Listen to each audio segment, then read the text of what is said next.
kita tahu bahwa Allah yang kita sembah, Yesus Kristus namanya, Dia tidak akan pernah sekali-sekali meninggalkan kita semua. Mari kita sama-sama siapkan hati dan pikiran kita. Kita datang kepada Tuhan. Kita bersyukur buat setiap perkara-perkara besar yang sudah Tuhan sediakan bagi hidup kita. Terima kasih Tuhan. Kami bersyukur untuk pagi hari ini. Kami boleh melihat kebaikan-Mu dalam kehidupan kami. Kami boleh melihat setiap kebesaran-Mu Tuhan dalam kehidupan kami. Kami bersyukur Bapa buat setiap perkara-perkara besar yang sudah Kau sediakan Tuhan. Kembali Bapa, pada saat pagi hari ini kami datang kepada-Mu. Kami bawa hidup kami kepada-Mu Tuhan. Kami bawa hati kami kepada-Mu Bapa. Terima kasih Yesus, berarti semua kami yang ada di tempat ini. Biar kami boleh memberi yang terbaik untuk kemuliaan nama-Mu. Karena kami percaya Tuhan, hanya berada di hadirat-Mu Tuhan, hanya berada di dekat-Mu Tuhan, kami merasakan sukacita yang luar biasa. Kami merasakan damai sejahtera Tuhan yang tidak pernah bisa diberikan oleh dunia ini Tuhan. Terima kasih Yesus. Kami serahkan setiap pujian dan penyembahan kami ke dalam Tangan. Kami percaya Tuhan, saat kami benar-benar sungguh-sungguh datang kepada-Mu, di situ kan kami mendapatkan Engkau. Di situ kami akan menemukan Engkau Tuhan. Terima kasih Bapa, terima kasih. Hanya di dalam nama Tuhan kami Yesus Kristus, kami sudah berdoa dan mengucap syukur. Haleluya. Amin. Bapa yang mengasihiku, kuasa-Mu memulihkanku, hati yang baru Kau berikan untukku dapat melihat rencana-Mu indah bagiku. Kau ada di setiap jalanku, hatiku hauskan lapar akan Engkau.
Amin. Tuhan Yesus baik. Haleluya. Saya buka ruang kesaksian dan mau bersaksi. Puji Tuhan. Berikan sorak-sorai untuk Tuhan. Haleluya. Shalom. Shalom. Ada sukacita? Puji nama Tuhan. Terima kasih Pak Henry. Dan dari bulan Desember ya Pak ya? Ya. Saya ingat tanggal 12 Desember pas ada acara Natal saya di tempat ini. Terus tanggal 14 saya kembali berlayar. Yang saya mau ceritakan cinta kasih Tuhan buat saya di tempat pekerjaan saya.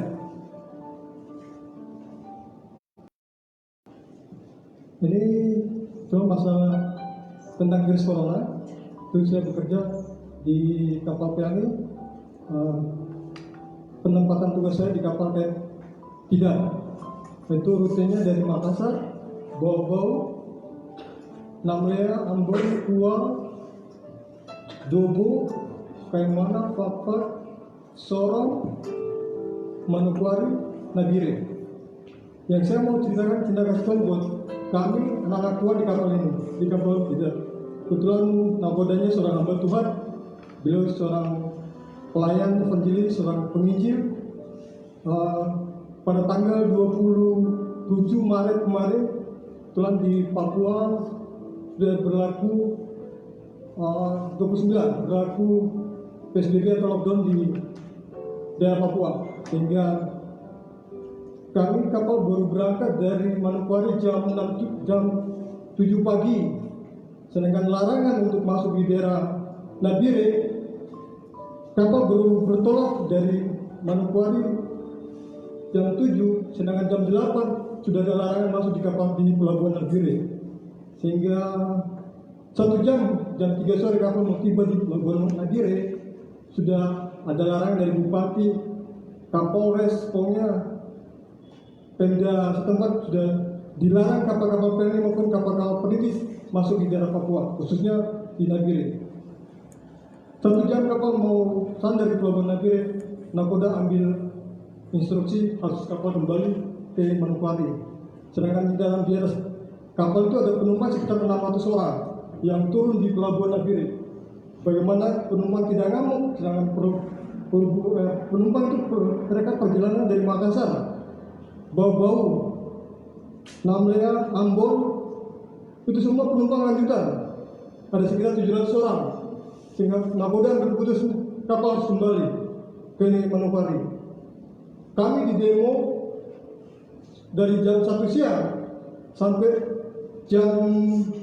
pokoknya sampai kapal bertolak kembali ke Nabire, bertolak kembali ke Manokwari. Sedangkan itu di ruang komando, itu ruang kemudi, ruang anjungan itu tidak sembarang orang naik. Karena itu ruang apa? Penumpang tidak boleh masuk di ruang itu, khusus ABK saja. Itu daerah terlarang, terkhusus daerah terlarang. Sehingga mereka demo karena mereka tidak puas kapal ini kembali ke Manokwari. Singkat cerita, karena nakoda Tuhan tugas saya di atas kapal sebagai security. Puji Tuhan, saya anak-anak Tuhan, kalau percaya sama Tuhan selalu dipercaya. Amin. Saya selalu dipercaya sama Molin 1 sama nakoda. Saya dipanggil sama beliau, Tuhan kamu ke Anjungan. Siap kan? Kenapa kan? Enggak, kamu jaga saya di sini aja, gak usah kemana-mana. Perwakilan dari pendemo itu sudah anarkis, sudah naik level, bukan demo lagi, sudah naik level, sudah seperti apa ya? Pokoknya sudah naik level, dari demo itu sudah naik level, sudah anarkis mereka. Saya disuruh ke Anjungan untuk jaga Molin 1 sama nakoda, karena itu ruang terbatas. Sedangkan di area sekitar Anjungan, ruang nakoda itu, ruang itu sudah penuh sama demo. Ada sekitar 200 orang di dalam ruangan itu. Nggak ada seseorang yang kepala rombongan itu ngomong kapal ini harus kembali ke Nabire. Kalau kapal tidak kembali ke Nabire, kapalnya akan dibakar. rombongan demo di atas kapal ini sudah sekitar 700 orang semua sudah ngamuk karena tidak puas. Nakoda sama saya berbisik-bisik, kita berdoa aja biar kehendak Tuhan yang terjadi bukan kehendak. Nakoda kasih penjelasan, Bapak ini bukan mau saya, ini maunya perusahaan. Jadi saya sih sebagai nakoda, saya mau aja mengantar penumpang di tempat tujuan, karena itu sudah tugas dan tanggung jawab saya. Sudah tugas dan tanggung jawab saya. Terus dia tidak merasa tidak puas kepala rombongan itu. Dia bilang tidak, kalau tidak kapal tidak sandar ke Nabire, kita bakar kapal. Ini sudah naik level, bukan demo lagi, sudah anarkis. Ya, kita selalu berdoa, saya melakukan selalu berdoa, kita berdoa aja secara ini. Kita bisik-bisik berdoa. Terus pendemo ini, ketua pendemo ini bilang, Jack, nakoda kasih penjelasan. Terus ketua pendemo ini bilang, Bapak ini jadi pendeta aja, bukan jadi nakoda. Saya sama nakoda ketawa aja, bilang dia orang lagi emosi. Singkat cerita, kita ulur-ulur waktu, kapal sudah bertolak dari Nabire mau ke Manokwari. Itu sekitar jam 3 sampai di Manokwari jam 10 malam. Jadi 7 jam perjalanan. Jadi nakoda mengulur waktu. Pas dekat pulau di Pulau Manokwari, sebelum Pulau Manokwari, kota Manokwari ada suatu pulau. Situ mereka nakoda kontak sama petugas darat. Sambil mengulur waktu, ada kapal takbot membawa rombongan. Itu rombongan aparat, sehingga apa yang terjadi setelah aparat naik, sehingga tidak terlalu panjang ceritanya Pak, kan di batas waktu. Rombongan aparat naik, suasana jadi clear, jadi nyaman, sehingga yang mereka nuntut itu sudah tidak ada tariknya lagi. Yang saya mau ceritakan di sini, bagaimana kita di atas kapal, bagaimana di kapal yang saya layani, yang saya tugas di situ, ada beberapa kapal pelni yang kena virus, ABK kena virusnya, virus corona. Tapi di kapal kita, pertama kapal pelni yang beristirahat di kota Makassar, kami tidak putus selalu berdoa. Kami selalu setiap minggu Bapak sendiri bisa lihat di setiap punya Facebook. Nah itu kita selalu setiap minggu kami adakan ibadah. Karena apa, kami percaya masih ada anak Tuhan di kapal yang kami di kapal kita itu. Yang saya mau bilang di sini, selalu dekat sama Tuhan. Apapun masalah kita, apapun yang terjadi dalam hidup kita, percaya sama Tuhan. Karena Tuhan selalu menjaga kita keluar masuk. Terima kasih, itu saja. Tuhan berkati.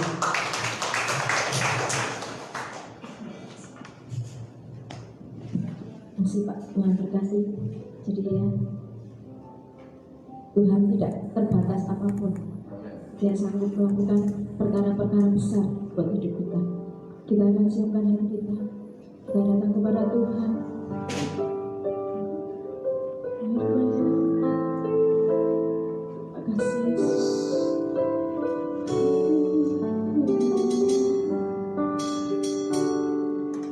Berkaryalah kudus di sini.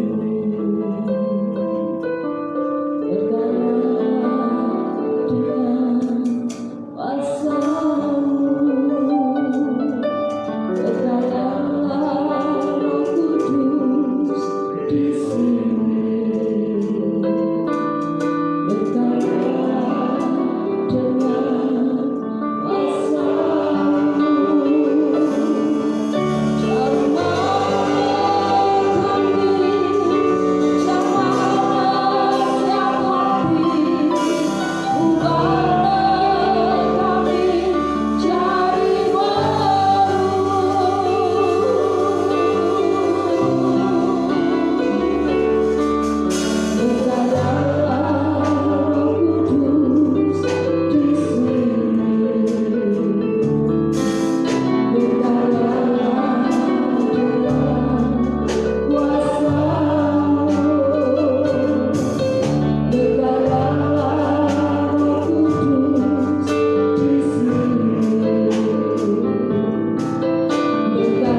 waktu beribadah memuliakan nama Tuhan.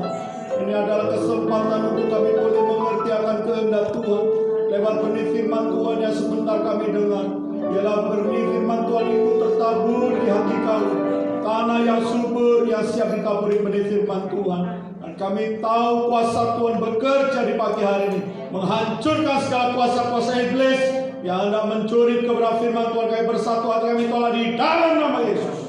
Ya, kuasa Tuhan menguasai hati pikiran kami. Nama Tuhan dipermuliakan. Layakan hamba yang tak berarti ini, biarnya seluruh kebenaran firman Tuhan yang hamba sampaikan semuanya untuk hormat kemuliaan Bapa di surga. Kami naikkan doa kami dengan iman dan bersehati hanya di dalam nama Tuhan Yesus. Semua yang diberkati Tuhan sama-sama katakan amin. Shalom, selamat pagi. Silakan duduk kembali Bapak Ibu saudara kasih Tuhan. Terima kasih untuk Bapak Gembala Om Heni yang memberi kesempatan dalam pemberitaan firman Tuhan di pagi hari ini, saudara. Ya, saya tidak pernah bermimpi, saudara, kalau masih bisa berada di tempat ini menyampaikan firman Tuhan. Karena apa? Ya, situasi ini sangat memusingkan banyak anak Tuhan, banyak gereja termasuk tempat kami beribadah juga masih belum, saudara. Dan ketika mendapat undangan, wow, amazing, saudara. Saya sudah sangat rindu berjumpa dengan jemaah secara seperti ini, saudara. Tetapi di tempat kami belum bisa diadakan, saudara. Kenapa? Ya karena banyak jemaat juga mengalami kesehatannya terganggu oleh karena virus, saudara. Tapi puji Tuhan, sudah Tuhan banyak melakukan mujizat di setiap jemaat-jemaat yang di tempat kami melayani. Nah, saudara, firman Tuhan di pagi hari ini bertemakan apa, saudara? Berani arus dunia. Ya, tema ini adalah tema sinode, saudara, GBI. Ya. Jadi untuk minggu ini kita akan belajar yaitu bagaimana kita berani melawan arus dunia. Kalau kita menemukan kata melawan arus, saudara, secara umum di benak pikiran kita, wah ini pelanggaran, Pak. Ya, kalau melawan arus itu kan artinya arus yang benar itu arah ke sana, tapi kita secara ini sendiri melawan begini. Tentu di benak pikiran kita, wah ini salah. Ya. Memang kalau itu melawan arus hukum, melawan arus aturan-aturan yang sudah ditetapkan oleh pemerintah, saudara, melawan arus lalu lintas, memang salah, saudara. Tetapi ingat di sini adalah arus apa yang dilawan, saudara? Arus dunia. Nah, mengapa kita perlu melawan arus dunia? Nah, kita akan lihat di dalam Kolose pasal 3 ayat 5 sampai 17, saudara. Karena ini ayatnya cukup panjang, jadi saya membagi-baginya supaya Bapak Ibu tidak membaca secara langsung keseluruhan membuat kita bingung, saudara ya. Jadi langsung kita akan melihat mengapa Kolose pasal 3 5 sampai 17 ini perlu untuk kita renungkan bersama. Karena situasi jemaat Kolose pada saat itu, saudara, mereka yang awalnya pertobatan mereka hanya iman kepada Yesus Kristus, tetapi ternyata, saudara, Epafras itu datang kepada Rasul Paulus, ya, ada kemungkinan itu ke Roma di mana Paulus dipenjara dan mulai menyampaikan kondisi jemaat Kolose pada saat itu yang sedang dipengaruhi imannya, tidak lagi beriman kepada Yesus Kristus murni, tetapi telah dipengaruhi oleh ajaran-ajaran tradisi-tradisi Yahudi yang mana adalah bukan Alkitabiah. Juga ada filsafat-filsafat kafir, saudara, yang mempengaruhi jemaat sehingga Kolose tidak lagi melakukan kebenaran firman Tuhan dengan sungguh-sungguh. Dan Paulus mulai memberikan satu peringatan lewat suratnya kepada Kolose untuk kembali kepada iman yang benar. Nah, ini akan kita pelajari, saudara, pada pagi hari ini. Yang pertama, bagaimana kita berani melawan arus dunia, yaitu dengan cara mematikan keinginan duniawi. Mari kita lihat Kolose pasal 3 ayat 5 sampai yang ke-7, saudara. Kolose pasal 3 ayat 5 sampai yang ke-7. Ditulis demikian, Bapak Ibu. Karena itu, matikanlah dalam dirimu segala sesuatu yang duniawi, yaitu percabulan, kenajisan, hawa nafsu, nafsu jahat, dan juga keserakahan yang sama dengan penyembahan berhala. Semuanya itu mendatangkan murka Allah atas orang-orang durhaka. Dahulu kamu juga melakukan hal-hal itu ketika kamu hidup di dalamnya. Nah saudara, kalau kita memperhatikan pada Kolose pasal 3, 5 sampai 7, di mana jemaat Kolose yang saat dulu awal pertobatannya, sebelum bertobat, sebelum mengenal Yesus Kristus, memang mereka melakukan perbuatan-perbuatan itu. Ada banyak kejahatan yang dilakukan, yaitu ada percabulan, ada kenajisan, hawa nafsu, saudara, ada keserakahan. Dan ini merupakan penyembahan berhala. Sama, saudara, diidentikan dengan penyembahan berhala. Waktu mereka belum mengenal Yesus, waktu mereka belum bertobat, mereka melakukan itu. Tetapi setelah menjadi orang percaya oleh pemberitaan Injil Yesus Kristus, mereka mulai melihat bagaimana Paulus melayani di kota Efesus, dan berita itu sampai ke Asia Kecil dan termasuk di Kolose. Ada orang bertobat, Epafras bertobat, saudara, dan dia mulai mendirikan jemaat di Kolose. Dan itu murni, saudara, hanya oleh iman kepada Yesus Kristus dan perbuatannya mereka sesuai dengan perkataan Alkitab. Nah, apa yang terjadi dalam perjalanan kerohanian mereka? Mereka tidak waspada bahwa iblis berusaha untuk menjegal iman yang benar. Iblis berusaha untuk merusakkan iman jemaat Kolose, sehingga ada di antara mereka mulai terpengaruh oleh tradisi-tradisi Yahudi yang bukan oleh kebenaran firman Tuhan, dipengaruhi oleh filsafat-filsafat kafir, saudara, yang mempengaruhi, sehingga apa yang terjadi, mereka yang tadinya murni sudah bertobat kembali lagi, saudara, menghidupi, saudara, hidup yang lama. Itulah mengapa Epafras mulai datang kepada Paulus untuk meminta nasihat, dan mulai Paulus menulis surat kepada jemaat. Ada dua hal yang penting untuk mereka kembali kepada kebenaran Injil yang sejati. Apa itu, saudara? Ingatlah, Kolose ini pasal 5, 6, saudara. Ada dua hal yang penting. Paulus menulis surat kepada jemaat Kolose agar mereka kembali pada iman yang benar. Iman yang benar yang bagaimana? Yang pertama, yaitu mereka harus kembali pada perintah Tuhan. Perhatikan di ayat 5 tadi, saudara. Karena itu apa, saudara? Matikanlah. Kata matikanlah ini sebuah kalimat atau perkataan perintah. Tidak bisa ditawar, tidak bisa dinegosiasi.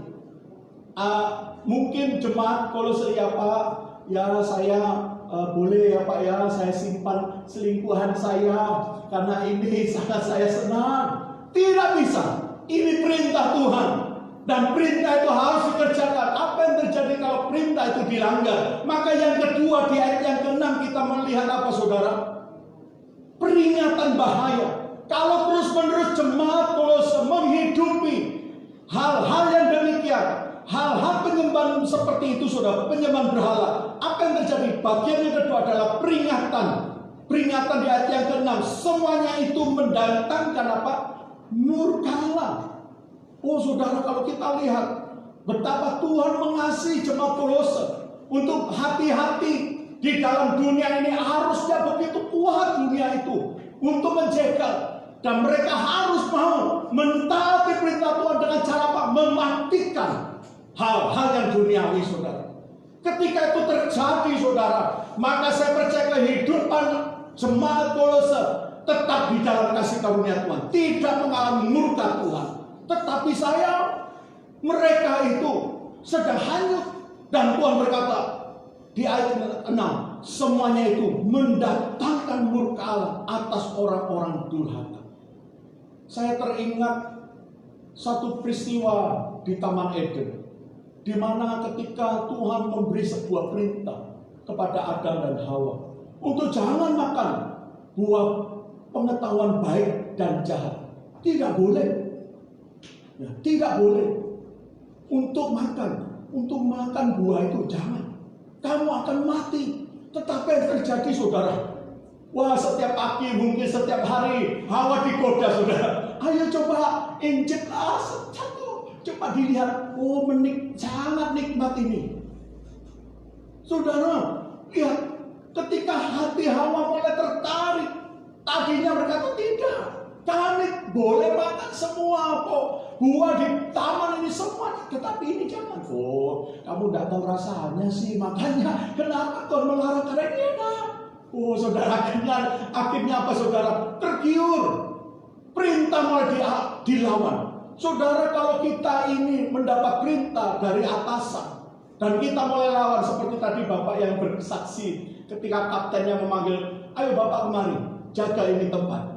Tetapi kira-kira Bapak tidak menjaganya bagaimana? Berarti apa? Sedang melawan, saudara. Melawan otoritas. Begitu juga dengan Tuhan. Dilawan oleh Adam. Apa akibatnya? Bukan kehidupan, tetapi kematian. Kematian itu terjadi. Peristiwa siapa lagi? Yunus. Ketika Tuhan perintahkan untuk memberitakan Injil ke Niniwe, apa yang dia lakukan? Dia pergi ke Tarsus. Tuhan sudah memperingatkan, ayo kamu memberitakan itu, tapi dia melawan perintah Tuhan. Akhirnya dia harus mati dimakan ikan besar, saudara, dilemparkan lalu dimakan. Tapi oleh karena kemurahan Tuhan, Yunus masih diberikan kesempatan untuk hidup lagi, saudara. Wah, ini anugerah yang luar biasa. Nah, dari firman Tuhan ini, mari kita menyadari Bapak Ibu, bahwa sebetulnya kita sedang hidup di dalam dunia ini, sedang berjuang mempertahankan iman yang sejati. Amin. Jangan mau melanggar perintah Tuhan. Mungkin dunia sedang menggoda kita begitu luar biasa untuk meninggalkan iman kita kepada Tuhan. Ingat, ini perintah. Bukan sebuah ajakan, tetapi perintah untuk dikerjakan. Hari ini apakah yang seringkali kita langgar dari perintah Tuhan? Saya tidak tahu. Mari kalau ada, mulai pagi ini katakan, Tuhan, saya mau taat akan perintah Tuhan. Karena saya tahu bahayanya ketika melanggar perintah Tuhan. Amin, saudara. Yang kedua, saudara, bagaimana kita berani melawan arus dunia? Yang kedua adalah membangun karakter Kristus. Mari kita lihat Kolose pasal 3 ayat 8 sampai 10, saudara. Kolose pasal 3 ayat 8 sampai 10. Tetapi sekarang buanglah semuanya ini, yaitu marah, geram, kejahatan, fitnah, dan kata-kata kotor yang keluar dari mulutmu. Jangan lagi kamu saling mendustai, karena kamu telah menanggalkan manusia lama serta kelakuannya, dan telah mengenakan manusia baru yang terus-menerus diperbaharui untuk memperoleh pengetahuan yang benar menurut gambar kaliknya. Saudara, yang pertama tadi kita harus mematikan perbuatan. Perbuatan. Kesenangan daging ini. Minggu lalu saya sempat mengikuti ibadah di lewat Facebook, saudara, di mana Bapak Pendeta Agus, itu juga dosen saya, Bapak Om Hedi ini juga dosen saya, Om Juanda, juga ada Ibu Zenet, mana Ibu Zenet? Dosen saya. Nah, waktu saya memperhatikan bagaimana kita perlu mempersembahkan tubuh sebagai persembahan yang hidup, yang kudus dan berkenan kepada Allah. Itulah ibadahmu yang sejati. Kalau sudah dipersembahkan kepada Tuhan, maka ini kita harus serahkan seluruh hidup kita kepada Tuhan. Nah, kalau kita lihat dalam pembacaan firman Tuhan, ternyata bukan hanya perbuatan yang harus kita matikan, tetapi ternyata hidup kita harus menggambarkan karakter Kristus, saudara. Tuhan inginkan setiap saudara dan saya menjadi pengikut Tuhan, tidak lagi melakukan perbuatan dosa itu tadi, tetapi karakter kita harus serupa dengan Kristus. Bagaimana kita mempersembahkan tubuh kalau karakter kita, kehidupan kita tidak layak jadi persembahan? Maka hari ini firman Tuhan menegur setiap kita. Kalau ada karakter kita yang tidak sesuai dengan Alkitab, saudara, mari kita perbaiki. Kolose ini mendapat teguran, karakternya sudah berubah. Dulu adalah karakter orang-orang yang begitu mengasihi Tuhan. Dari mana saya bisa tahu karakternya adalah orang-orang yang mengasihi Tuhan dulunya? Dari apa?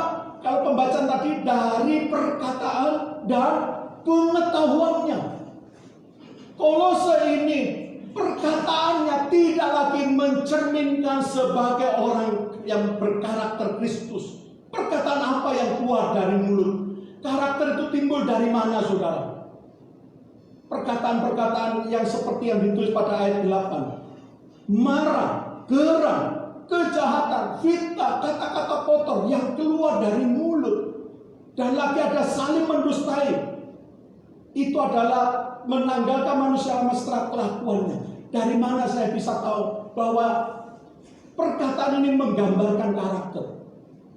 Apa yang timbul dari hati, apa yang meluap dari hati, timbulnya dari mana, saudara? Perkataan dari hati, dari pengenalan kita. Ketika kita terbiasa dengan pengetahuan yang tidak alkitabiah, saudara, kita isi dengan perkataan pengetahuan yang bukan dari firman Tuhan, yang timbul satu perkataan yang tidak baik.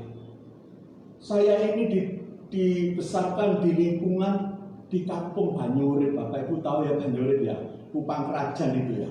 Jadi masih kecil, mulai TK ada di sana sampai SMP, saudara, ya tinggal. Dan hari-hari itu kami selalu berinteraksi, pergaulannya itu dengan anak-anak kampung, saudara, yang suka perkataan-perkataan yang kotor itu, saudara ya, Surabayanan itu ya, seperti itu sudah hari-hari kami lakukan. Jadi walaupun saya tinggal di gereja, anak pendeta, tapi pergaulan saya dengan mereka. Ke gereja dengan ikut youth atau sekolah minggu oke. Karena kami tinggal di gereja, papa saya selalu bangunkan pagi-pagi, ya, pukul saya dengan penebal, ayo bangun, ayo beresin gereja. Jadi saya nemeni papa, ya, bersih-bersih, notai kursi, nyapu-nyapu, saudara, jam 5 pagi, jam 6 pagi sebelum ibadah sekolah minggu jam 7. Jadi merasa, aduh ini papa saya mengajar apa ini kok saya harus dilakukan. Dan saya tidak senang berada di lingkungan ini. Saya lebih senang bergaul dengan orang-orang yang ada di luar. Anak-anak yang nakal-nakal itu. Ya, kak saya belajar mencuri, saudaranya mencuri. Ya, jadi dulu itu siapa yang paling banyak hasil curiannya, jago. Jadi saya belajar teknik mencuri, saudara, supaya ketahuan. Itu tinggal dipengaruhi pengetahuan saya, bukan Alkitab. Walaupun papa saya setiap kali saya melakukan kesalahan, sudah saya dihukum di gereja itu harus membaca satu pasal, ya, membaca Alkitab satu pasal, membuat saya merasa tidak nyaman hukuman itu. Saya lebih senang bergaul dengan mereka. Lambat-lambat, saudara, terus-menerus itu menjadi gaya hidup saya. Dari mana? Karena pengetahuan yang diajarkan oleh teman-teman saya. Dan setelah itu SMA, saya mulai mengalami pertobatan saya yang pertama. Dan yang terakhir, jadi saya dibaptis itu waktu SMA, saudara, mengenal Tuhan. Dan sejak itu, saudara, saya sekolah di Pengadi, SMA Pengadi lulusan tahun 90.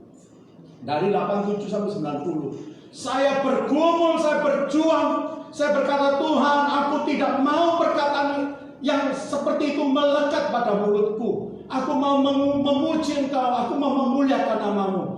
Ada satu usaha untuk saya lakukan melawan arus.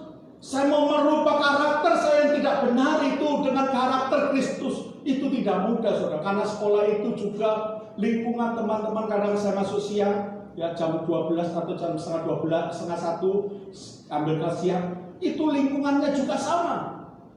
Dan ada teman, loh, kamu aneh pendeta kok meso-meso. Itu membuat saya terpukul. Bertobat benar. Dan usaha saya setiap hari saya ambil puasa. Sebelum berangkat sekolah saya membekali diri dengan membaca Alkitab. Saya benar-benar ingin Tuhan jamah mulut saya. Setiap kali ada perkataan yang keluar itu tidak sesuai, saya minta ampun. Seperti itulah yang diinginkan Tuhan di bagian kedua, yaitu karakter kita. Ya, kita harus membangun karakter seperti Kristus. Jemaat Kolose harus membangun karakter. Dari mana kita tahu? Perkataan kita bisa dilihat. Kalau perkataan kita lebih duniawi, berarti pengetahuan kita condongnya dipenuhi dengan pikiran-pikiran duniawi. Tuhan inginkan yang kedua, yaitu apa, saudara? Perkataannya tidak lagi perkataan kotor, tetapi apa yang dilakukan supaya kita tidak lagi memperkataan yang kotor, yaitu di ayat 10, dan telah mengenakan manusia baru yang terus-menerus diperbarui untuk memperoleh pengetahuan yang benar menurut gambar kaliknya. Rupanya jemaat Kolose itu sudah stuck, sudah tidak lagi mengalami pertumbuhan atau perubahan yang terus-menerus diperbarui terus-menerus dalam pengetahuan Sang Khalik Yesus Kristus. Sudah mulai stuck, bahkan ada kecenderungan mulai meninggalkan. Puji Tuhan, Paulus mengingatkan, ayo terus-menerus diperbarui pengenalan kita, pengetahuan kita. Bukan hanya soal bidang sekuler. Pekerjaan kita butuh pengetahuan betul. Tetapi yang utama hari ini, Anda jangan meninggalkan pengetahuan yang benar dalam firman Tuhan. Berikutnya saudara, yang ketiga yang terakhir, bagaimana kita berani melawan arus dunia, yaitu menumbuhkan kesatuan. Menumbuhkan apa saudara? Kesatuan. Mari kita lihat Kolose pasal 3, 14 sampai yang ke-17. 14 sampai 17. Dan di atas semuanya itu, kenakanlah kasih sebagai pengikat yang mempersatukan dan yang menyempurnakan. Hendaklah damai sejahtera Kristus memerintah dalam hatimu, karena untuk itulah kamu telah dipanggil menjadi satu tubuh, dan bersyukurlah. Hendaklah perkataan Kristus diam di dalam segala kekayaan di antara kamu, sehingga kamu dengan segala hikmat mengajar, menegur seorang akan yang lain, dan sambil menyanyikan mazmur dan puji-pujian dan nyanyian rohani, kamu mengucap syukur kepada Allah di dalam hatimu. Dan segala sesuatu yang kamu lakukan dengan perkataan atau perbuatan, lakukan semuanya itu dengan apa? Dalam nama Tuhan Yesus, sambil mengucap syukur oleh Dia kepada Allah Bapa kita. Paulus mengingatkan kepada jemaat di Kolose betapa pentingnya mereka bersatu, saudara, untuk melawan arus dunia. Kita tidak bisa berdiri sendiri-sendiri untuk menghadapi arus dunia ini. Tidak ada seorang pun hamba Tuhan yang kuat tanpa fellowship dengan hamba Tuhan yang lain.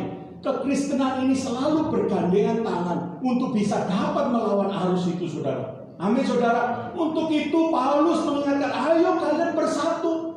Persatuannya didasarkan apa? Didasarkan oleh saling mengasihi. Saling mengasihi ini bukan berbicara pemberian saja, memberikan sesuatu, memperhatikan, atau mengampuni kesalahan orang itu.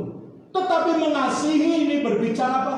Menegur, menasehati, mengingatkan, mengajak. Ini sebuah bentuk kasih juga. Jadi kalau ada orang Kristen yang mulai terhilang dan kita biarkan, itu berarti kita tidak mengasihinya.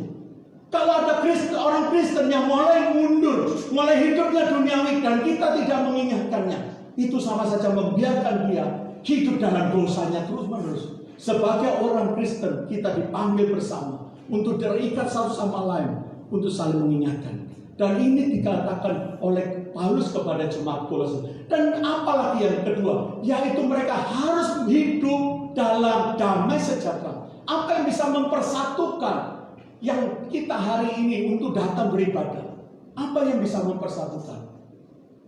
Kalau tidak ada satu tujuan, kita tidak akan bisa bersatu. Pasti punya tujuan masing-masing, kita bisa tercerai-berai. Tidak bisa melawan arus dunia. Orang yang bersatu, ada satu tujuan, maka itu akan membuat kita bisa melawan arus. Apa tujuannya kita? Yaitu Yesus Kristus. Damai sejahtera Yesus Kristus itulah yang mempersatukan umat Tuhan.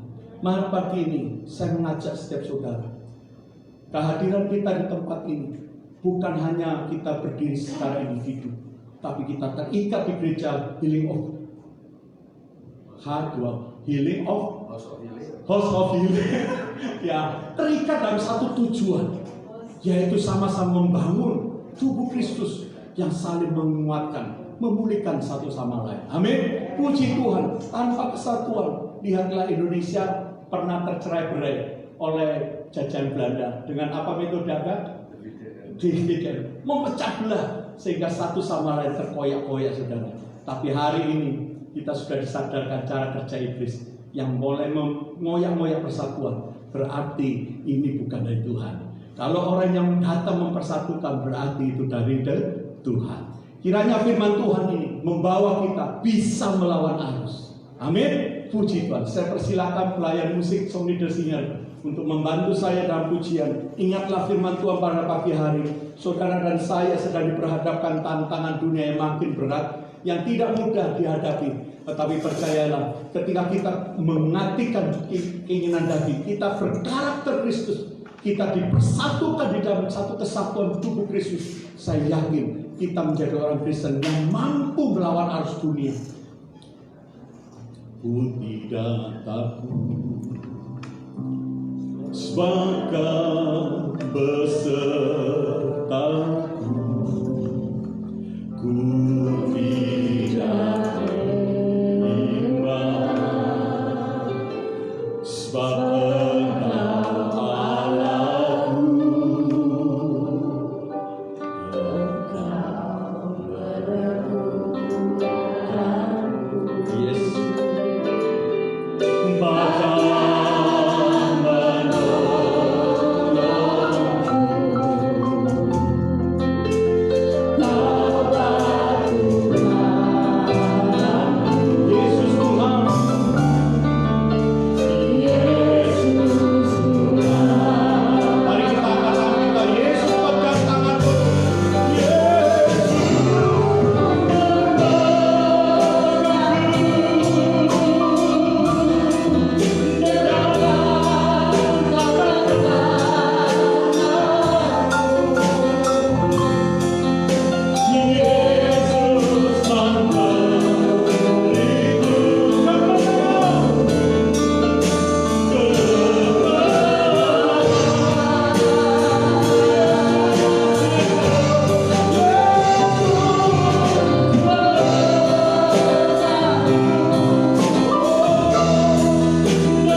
Ketika kami mempercayakan hidup kami kepadamu, Engkau memegang tangan kami, Tuhan.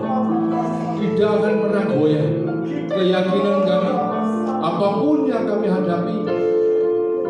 Mungkin orang lain berkata dunia lebih kuat, tapi kami percaya ketika kami bersama dengan Engkau, kami akan kuat. Jika Allah di pihak kami, siapa lawan kami? Tidak ada. Terima kasih Tuhan. Terima kasih untuk semua yang sudah Tuhan jabarkan kepada kami. Melalui firman-Mu Tuhan, kami boleh disadarkan untuk kami mau terus bekerja sama dengan Tuhan, membiarkan hidup kami diubah terus-menerus, karena kami tahu jika kami mengalami perubahan karakter, orang lain bisa melihat Ada Yesus yang luar biasa dalam hidup kami. Terima kasih Tuhan. Terima kasih. Dan kami percaya ketika kami melakukan bagian kami, itu kami mempercayakan semuanya. Hidup kami diubah. Dan Kau melakukan bagian-Mu Tuhan, untuk mengerjakan sesuatu yang sempurna dalam hidup kami. Kami percaya semuanya hanya untuk kemuliaan nama Tuhan. Apapun masalah kami percaya pembelaan Tuhan yang luar biasa. Kasih-Mu akan terus ada, mengalir dalam hidup kami. Kuasa-Mu akan Kau nyatakan Tuhan. Mujizat demi mujizat, kemuliaan demi kemuliaan Tuhan nyatakan dalam hidup kami. Terima kasih Tuhan. Terima kasih. Berkati hamba-Mu yang sudah menyampaikan kebenaran firman-Mu ya Tuhan. Berkati kehidupan rumah tangganya, pelayanan yang Tuhan percayakan. Dimanapun hamba-Mu ini berada, nama Tuhan dipermuliakan. Terima kasih Tuhan. Dan setiap anak-anak-Mu yang hadir maupun yang mengikuti live streaming, Engkau tahu keberadaan mereka masing-masing. Dan kami percaya Tuhan, kuasa kasih-Mu nyata di dalam nama Tuhan Yesus. Yang sakit Kau sembuhkan, yang susah Kau hidupkan, yang ada masalah Tuhan berikan jalan keluar. Kuasa-Mu Tuhan, penyertaan-Mu sempurna dalam kehidupannya. Mujizat demi mujizat Kau nyatakan. Kasih-Mu mengalir dalam kehidupannya, sehingga mereka boleh bangga punya Allah seperti Engkau. Terima kasih Tuhan. Terima kasih. Kami serahkan semuanya hidup kami di dalam tangan kasih setia Tuhan. Hanya di dalam nama Tuhan Yesus. Haleluya. Amin. Silakan duduk Bapak Ibu sekalian kasih Tuhan. Ya, pengumuman. Ya. Kita tetap mengadakan ibadah konvensional seperti hari ini, di mana belum ada peraturan lebih lanjut, jadi tetap kita ikuti. Juga ada online live streaming yang bisa Bapak Ibu lihat bagi yang belum bisa hadir, ya, karena harus mengikuti protokol kesehatan. Jadi bisa dilihat di Facebook Rumah Pemulihan, di Instagram Rumah Pemulihan H2O, maupun bisa lihat siaran tunda ulang di Rumah Pemulihan House of Healing di YouTube seperti itu. Untuk bagi jemaat yang ingin memberikan persepuluhan bisa lihat di sana di Bank BRI atas nama GBI House of Healing. Ya, juga untuk persembahan bisa atas nama ini saya pribadi.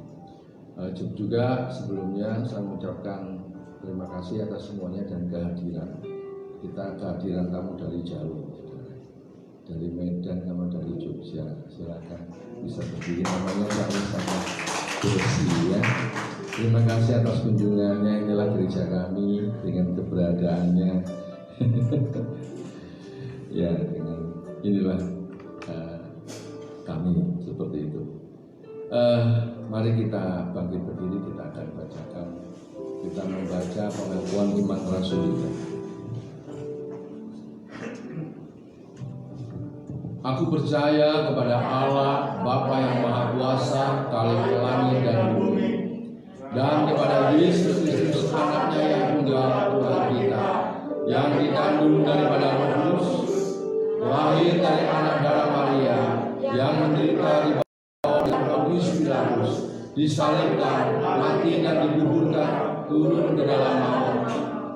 Pada hari yang ketiga bangkit pula dari antara orang mati, naik ke surga, duduk di sebelah kanan Allah Bapa yang Maha Kuasa, dan akan datang dari sana untuk menghakimi orang yang hidup dan yang mati.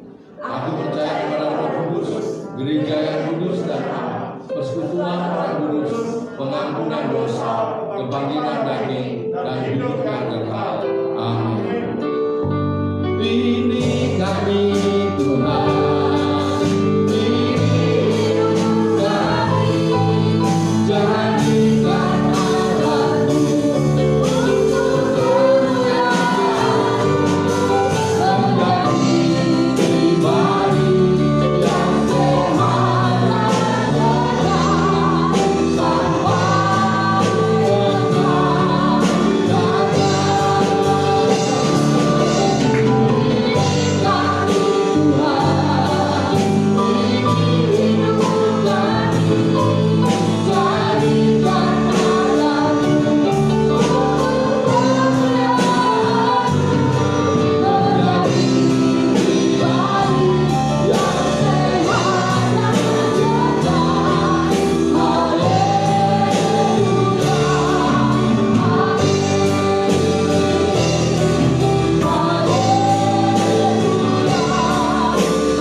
kami mulai permulaan, pertengahan, ke akhirnya.